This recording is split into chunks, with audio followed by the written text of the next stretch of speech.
scraps over the Malahat and then buying it back in fertilizer is about to come to an end. That was a $5 million spend over, I think, 5 years, 4 years. Let's use our kitchen scraps and our park mulch to use it to put humus, organic material, back into our low-quality lands to increase their quality.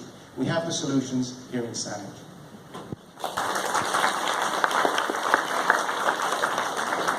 To start off, we have to protect the ALR. It's full stop. You cannot expect to have food security if you allow encroachment on the lands available for farming. But there's another alternative that's pretty interesting. In my neighborhood, we started something a number of years ago called GTUF, Gorge Telecom Urban Farmers. And you know what? It works. There are people in all over our neighborhood that turn their front yards into gardens, food-producing gardens, flower-producing gardens. It's beautiful. And then on top of that, we built a community garden, the first and only community garden that's been built in Saanich in many, many years. As a matter of fact, Councillor Paul Gerard and the council of the day tried to sort of put a community garden. They thought it'd be great just over here in Cuthbert Falls Park, and the community just rose up and just revolted.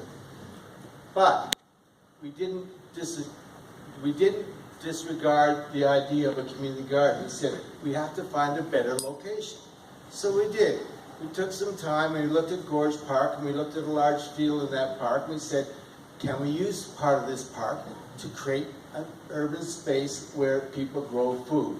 And guess what? It's in its third year. They just had a celebration. I can't believe the amount of food that's coming out of there. They have so much surplus that they're giving food to Saanich Neighborhood Place to help feed poor families. I tell you, protecting green space is number one, but doing things with the land we have in our front yards is really important.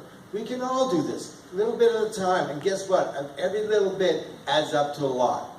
Just got to keep and focus on that work.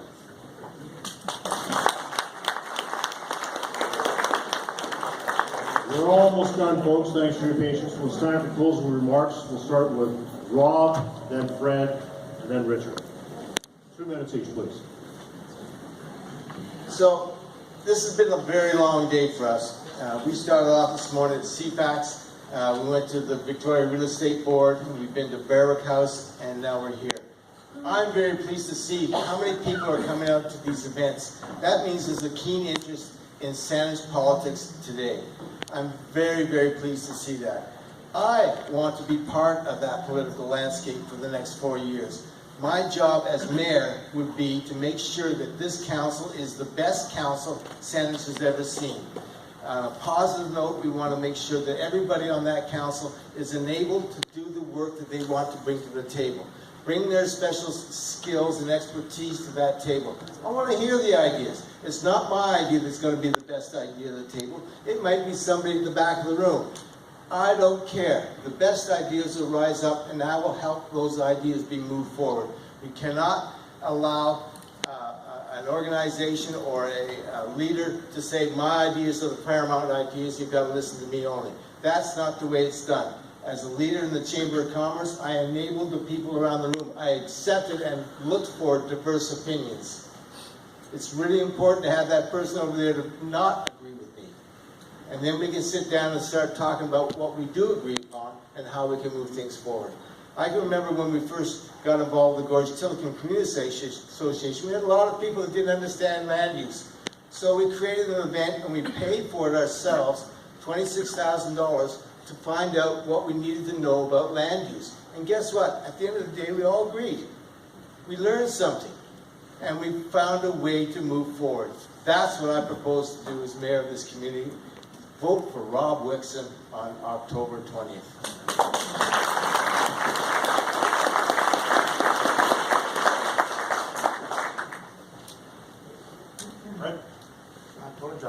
Coming this way. I went backwards.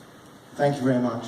It's been a remarkable experience with you these last few all candidates debates, and you actually see a process that occurs on council when people discuss ideas that many of them come from the residents, and we land on a common recognition of importance. We've heard about affordable housing. We've heard about some solutions to affordable housing. We've heard about traffic, and we've heard about some solutions to road safety, speed limits, and maybe physical constraints such as roundabouts, etc. So what you're seeing there is how council actually processes information as a collective and then comes to a decision in the best interest of Saanich. A council of 9 people is something that's called, it has a weak mayor system in BC. You can only get something done if you earn the support of all the other members of council. That's how council works. It's a wonderful democratic process. It has checks and balances in and mutual respect. That has been my experience this past 4 years, and I would love to continue that for the next 4 years as your mayor. What I've been able to realize is that leadership is like this. It's a funnel. It's a funnel, and we take the good ideas from the residents, process them as council, and come up with the solutions that you want. This is not a blip in time. This has been going on for decades in Saanich, and you have an official community plan, local area plans, and it's our job as council with you to optimize them. My experience has been that listening to my colleagues on council, respecting their opinion, challenging it if I feel I need to, and agreeing with it if I feel it's worth it and worthy is the way council works most effectively. I think 9 independent members on council is the way to go, and whoever you elect, if you have 9 independent members on council, Saanich will be in safe hands. Thank you very much.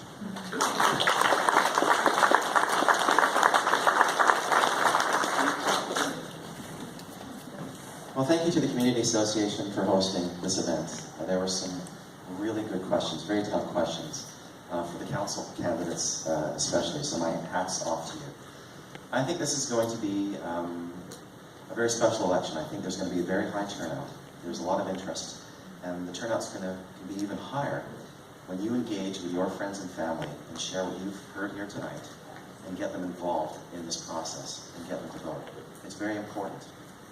Only 25% of registered voters come out in these elections. Typically, we had a very high turnout last time, and that largely depends on the level of interest, and we can foster that interest by having conversations with each other. There are many qualified people up here, and we have long resumes. They're very different resumes. We all share a passion for these issues. So we do differ a little bit in approaches. However, what I bring to this job is 4 years of experience, and it is a diverse job. It's not just simply to be the mayor, the chair of the council, as you've heard. I sit on the Transit Commission. That's an extremely important job, as you heard from Councillor Bryce earlier. I brought student representation to the Transit Commission. That was necessary to get a student voice at that table so we could make the right decisions. At the police department, we're modernizing it so that we can get value for your tax dollars without having to increase the force. That's very important. At the CRD, I have been the champion for a better sewage treatment project since 2012. I continue to champion for that. Currently, about $40 million of funding has left the table. I'm going to be fighting for that if you re-elect me, because it's something that we're going to be paying for in Olympics. I'd very much like to have your vote on October 20th. Please elect me, Mayor Richard Outlaw. I'd love to have your support. There's much more work to do, and I'm very passionate about it. Thank you so much.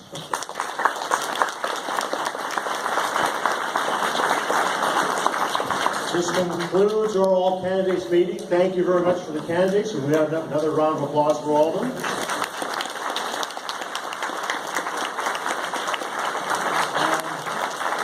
Thank you all for coming. Reminder, you'll also be voting for school board trustees.